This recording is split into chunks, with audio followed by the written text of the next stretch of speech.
আমাদের যমুনা সেতুর পাড়ে গিয়া দুই ভিক্ষুক দাঁড়ায় দাঁড়ায় চিন্তা করতে আছে এই ব্রিজটা করতে কত খরচ হইতে পারে।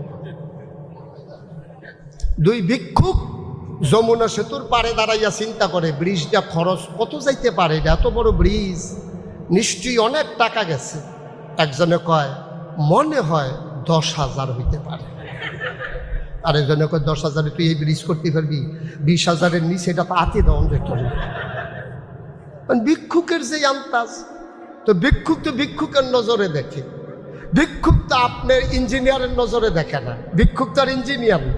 ভিক্ষুক জানে না এখানে কয় টন রড ইউজ হয়েছে, কত মিলি রড ইউজ হয়েছে, সিমেন্ট কত 100,000 বস্তা গিয়েছে, কংক্রিট কেমন গিয়েছে, পাথরের ঢালাই হয়েছে, এটার ভিতরে কেমন করে সেন্টারিং করা হয়েছে, পানির নিচে কেমন করে কাজ করা লাগে, এটা ভিক্ষুকের আন্দাজ নাই।